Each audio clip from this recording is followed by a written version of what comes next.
Olá! No episódio anterior do programa Urbanidade, você viu? Falamos sobre as faixas de retenção de motocicletas, as chamadas motobox.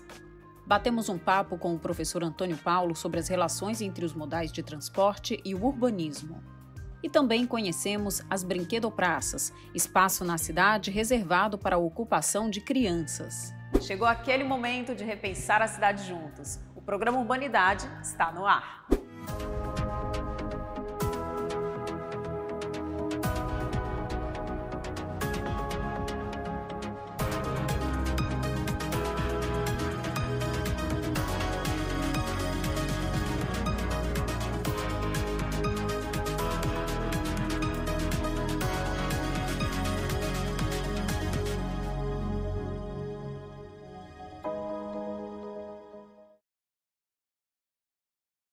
O que passa pela sua cabeça quando pensa sobre a sua relação com a cidade?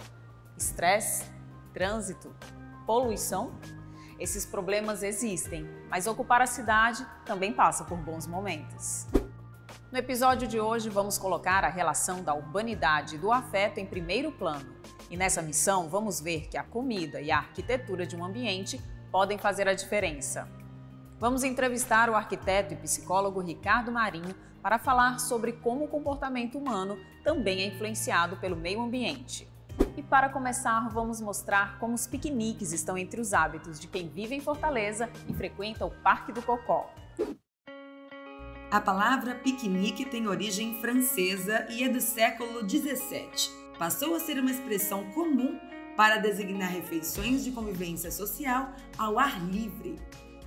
Mesmo com o passar dos anos, este formato de convívio foi se adaptando ao tempo e passou a ser comum em muitos lugares do mundo e em diversas comunidades. E em nossa cidade não é diferente. Os piqueniques dão vida a alguns espaços públicos. Agora que o movimento dos parques está voltando e as famílias estão podendo curtir um pouco mais ao ar livre, os piqueniques têm sido uma boa alternativa. O coronavírus deixou a gente à mercê da área aberta, né, da área externa. Então aqui é a primeira opção, sempre. Então aqui eles correm livremente, chegam em casa cansados e não tem risco de contágio, é muito baixo, né, do Covid. Uma vantagem financeira porque eu venho às vezes 2 vezes na semana, todo fim de semana, trago tudo de casa, água, alimentos. Então, é uma vantagem enorme, principalmente com 2 crianças. O piquenique é uma opção super saudável para as crianças e também para toda a cidade, para a gente ocupar essas áreas que estão com a infraestrutura ótima. Às vezes a gente nem sabe, eu já trouxe amigas aqui que, poxa, como aqui tá legal e não sabiam. Então tem banheiro, tem brinquedos super conservados. É um espaço que tira as crianças de telas, né? Tira as crianças do confinamento e a nossa cidade está oferecendo lugares bons e se a gente não frequentar, abandona né, os governantes não cuidam como deveriam. Então se a gente se apropria disto, é nosso papel. Em meio à pandemia de Covid-19, Jamile viu no piquenique uma alternativa para comemorar o aniversário com os amigos. O real motivo, né, o principal motivo é que meu avô tem 93 anos e a gente não recebe nenhum convidado que não seja do ciclo familiar já dele. Então eu não queria deixar de ter o contato com os meus amigos e por isso eu resolvi que esse lugar aberto, de uma forma com todos os cuidados, com álcool em gel e máscara, a gente conseguiria confraternizar nas formas possíveis, né, na nova realidade. Fazer um piquenique esse ano no meu aniversário significou a possibilidade mesmo de estar com as pessoas que eu gosto, sem pôr em risco a vida de alguém que eu amo tanto quanto eles. Então, eu acho que o cuidado mesmo significa para mim poder estar com alguém de uma forma cuidadosa e a única forma possível por enquanto, mas que eu estou muito feliz e muito grata de poder estar com eles, então é isso. Quando eu contei para os meus amigos que ia ser um piquenique, a primeira coisa que eu fiz foi repassar as medidas sanitárias que são recomendadas no parque, né? E eles foram super receptivos, aceitaram, eles já seguem, então não é algo assim extraordinário para eles. E é isso, a gente agiu diante das possibilidades. O fato é que um costume tão antigo pode ser muito mais do que uma refeição ao ar livre e parece ter tomado mais força em alguns espaços da cidade. Para mim é importante na questão de interagir com a natureza. Aqui é um local que eu sempre venho, é um local que eu me sinto bem, é um local que você consegue... Venho com os meus amigos, né? A gente sempre vem fazer lanche, vem ler, vem interagir. E eu acho que é importante para a questão de você até socializar, principalmente nessa pandemia que a gente está passando, esse momento tenso, né? Que eu acho que ninguém esperava e que aos poucos estão voltando ao normal, né? Então, assim, eu acho que é mais importante por essa questão mesmo, de interagir mais com as pessoas, mesmo distante, né? Cumprindo as regras, mas eu acho que é muito importante, com certeza. É como se eu estivesse voltando no tempo, estar com meus amigos, interagindo, às vezes a gente fica relembrando as coisas de infância, então, assim, é muito eficaz, eu acho, pra gente ter isso no momento.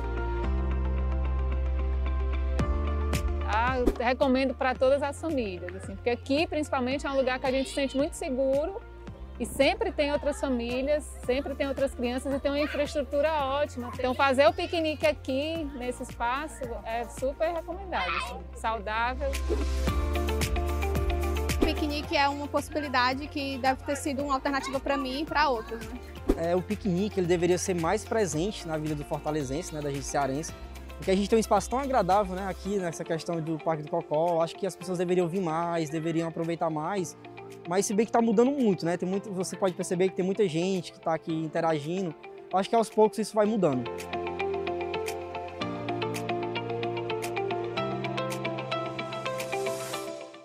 A psicologia ambiental é o estudo do comportamento humano e a sua inter-relação com o meio ambiente. Este é o principal assunto da nossa entrevista à distância com o psicólogo e arquiteto Ricardo Marinho.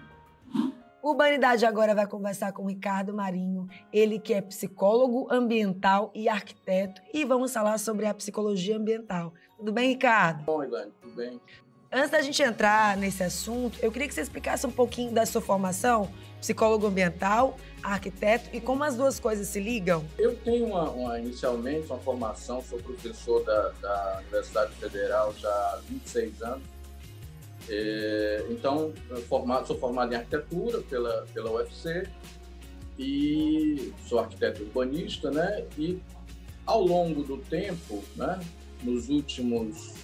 talvez nos últimos 20 anos, nos últimos 15 anos, eu acabei indo para uma área ligada mais a construções sustentáveis. Eu fiz a especialização, mestrado, doutorado, pós-doutorado, toda na área do ambiente construído, mas eu sentia que sempre faltava um aspecto sobre as questões das relações humanas, né? E como essas relações transitavam, permeavam, percolavam por esse tecido que a gente tem, que é tão delicado, não é?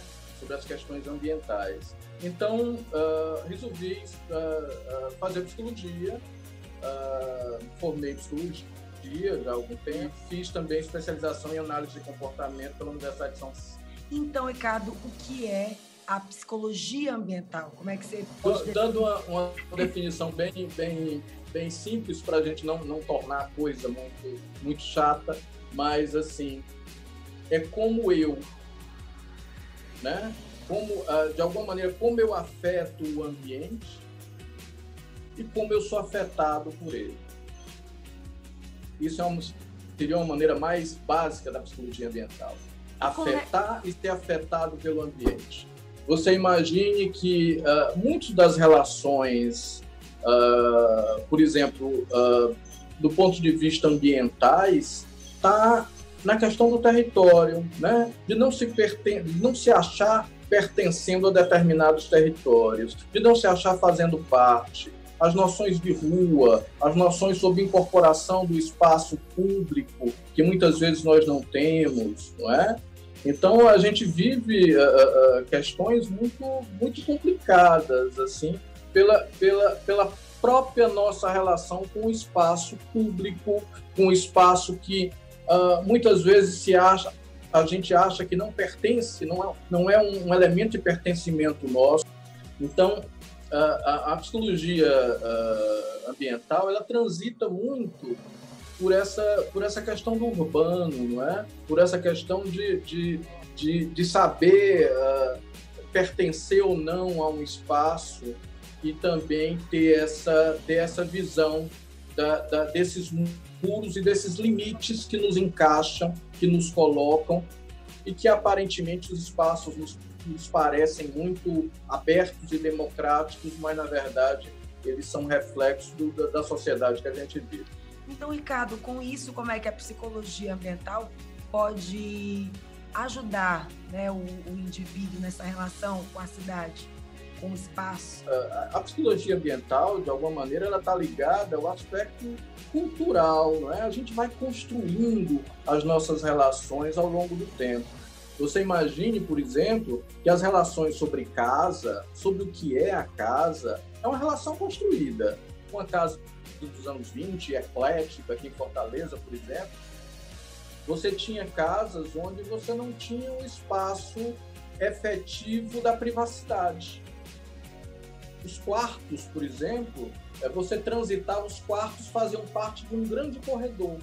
Então, todos os quartos, em geral, tinham 2 portas, onde você transitava pelo um quarto para passar, por exemplo, da sala para a cozinha, você passava por dentro de todos os quartos. A ideia da privacidade sobre o espaço dentro da casa é uma coisa construída, né? Então, a psicologia social, ela está permeada em tudo, em todas as nossas relações com um espaço construído e também com um espaço não construído, com esse espaço da própria cidade que a gente se relaciona.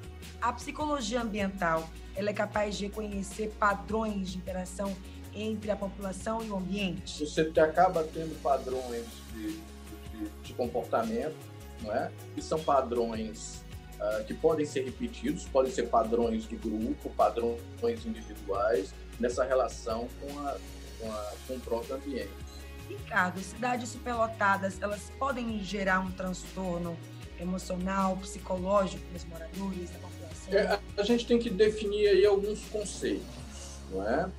A gente vive em cidades, um dos conceitos da sustentabilidade, por exemplo, em cidades, é o adensamento, é adensar. Por quê? Porque a gente passa a ter uma redução dos custos de infraestrutura dessa cidade.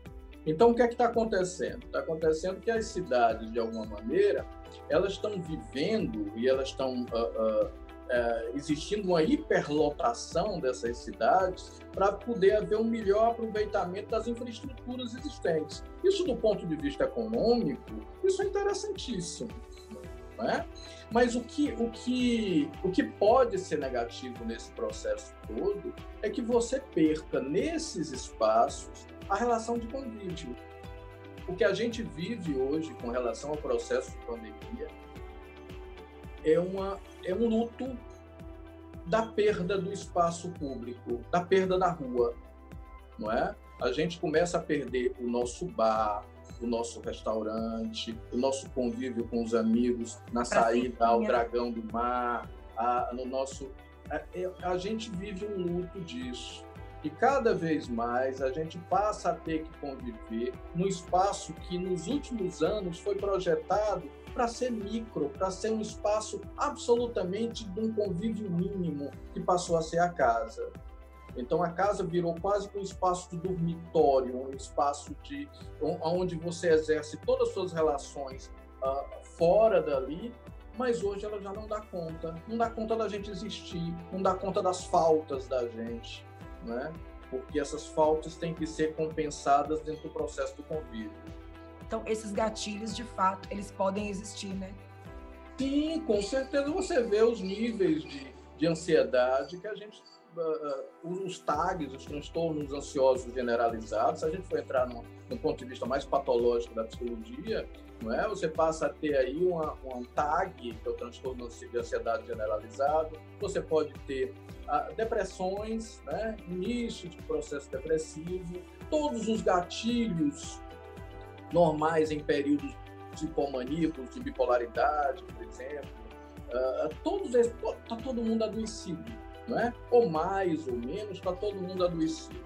Eu lhe diria outra coisa, menos como arquiteto e mais como psicólogo. O que nos salva é esse adoecimento.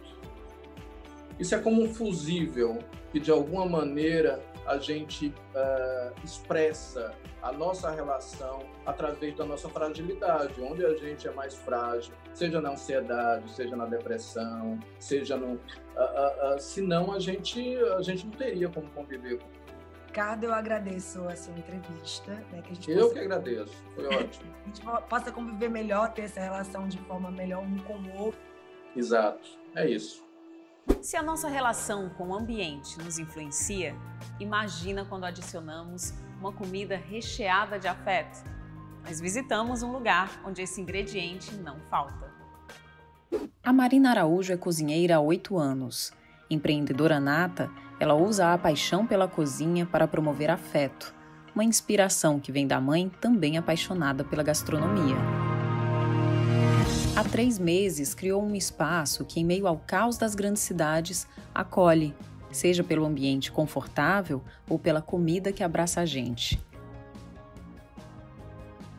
Qual a relação do nome e, inclusive, essa sensação que o espaço causa com o que tem aqui? Fala sobre esse espaço. Eu escolhi esse nome, né, Chamego, Sabor de Aconchego, porque é exatamente isso que eu acredito enquanto culinária, enquanto encontros ao redor de uma mesa. Né? Eu acho que a gente vive em períodos tão confusos, né? Nos últimos anos, nesse último ano principalmente, que eu me coloco numa posição de cozinheira e de provedora, de criadora de sentimentos bons, sabe? Eu acho que eu tenho essa obrigação, eu me coloco à disposição dos meus clientes para trazer isso para eles, né? Eu acho que não é Fortaleza que estava precisando, o mundo inteiro precisa de movimentos assim, né? Como é que esse espaço acolhe todo mundo? O que tem aqui que desperta essa sensação? Primeiro, nós somos uma casa democrática enquanto ao que colocamos na mesa para servir para os nossos clientes, né? Nós temos a culinária vegana caminhando lado a lado com a culinária não vegana. Nós trabalhamos com insumos os mais limpos possíveis, provenientes da agricultura familiar, de uma sustentabilidade que respeita o planeta, né? Nós recebemos todos os tipos de pessoas e somos agradecidos por receber todos os tipos de pessoas. Assim, a gente promove um ambiente de realmente chamego e aconchego para que a gente não observe quem é que está vindo pela aparência, pelo fenótipo, né? E sim pela intenção. A gente abre as portas da nossa casa para receber as boas intenções. Então, ela pode vir vestida do que quiser, com a cara de que quiser, chamando como quiser. Estamos de portas abertas.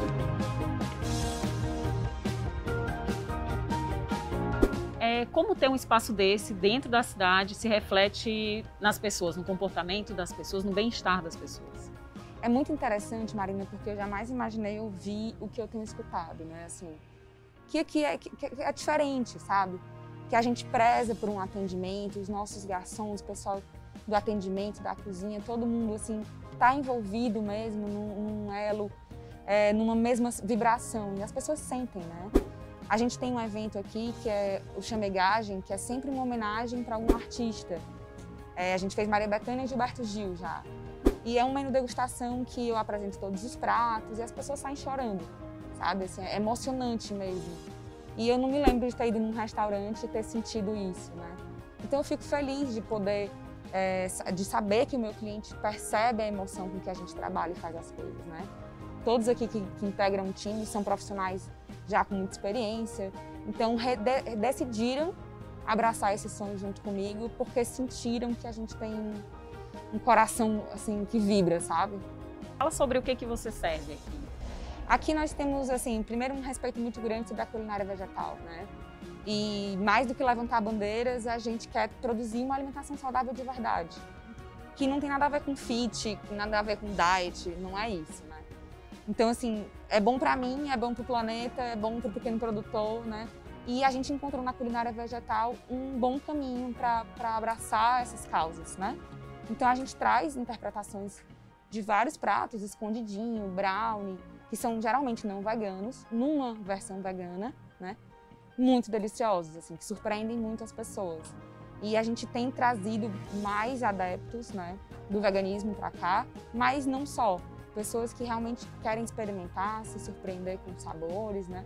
Mas da mesma forma com que a gente produz e serve os pratos veganos, a gente também faz a nossa galinha caipira criada solta, nosso carneiro criado solto, e a gente acredita que a base da produção, né, o respeito em que você trabalha o insumo, é o resultado, assim, é o caminho que a gente quer seguir.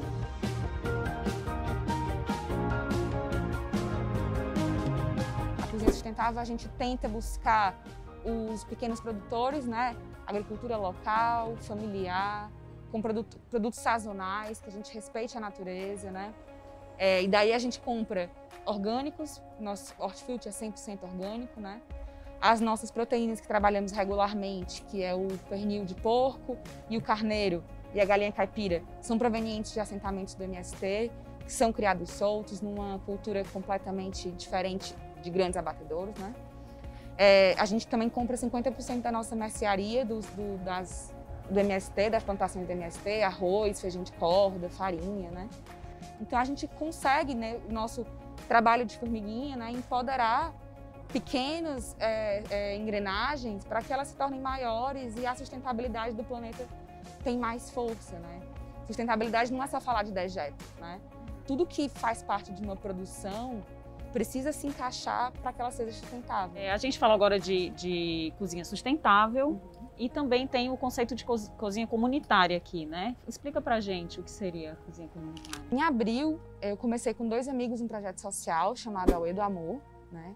Que trabalhou ativamente na pandemia, fornecendo refeições e kits de limpeza, kits de higiene pessoal para pessoas em situação de vulnerabilidade em 48 comunidades de Fortaleza, né? Então, nós produzimos 200 mil refeições durante a pandemia, tivemos 4 cozinhas comunitárias e, em decorrência da diminuição do isolamento, né, mesmo, as doações diminuíram, a gente foi desativando as cozinhas, mas agora nós estamos reativando as produções, né, estamos constituindo ONG na Auê do Amor e voltamos a produzir. E hoje é o primeiro dia que a gente voltou a produzir aqui na cozinha do Chamego, né, que eu, obviamente, cedo da cozinha para que a gente produza.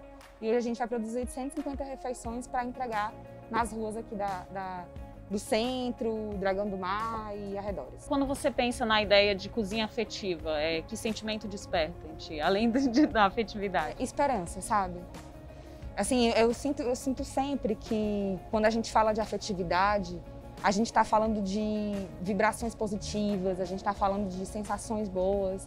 E tudo isso nos dá assim, um fôlego para que a gente acredite em novos tempos, em tempos melhores, né?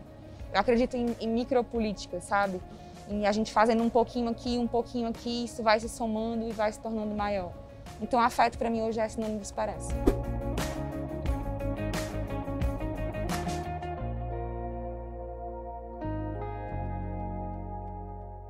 O programa Urbanidade de hoje chegou ao fim, mas a receita para não perder os nossos encontros é colocar na sua agenda.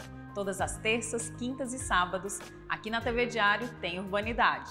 Aproveite também para assistir todos os episódios dessa temporada no canal do YouTube da TV Diário. Confere lá. Até mais!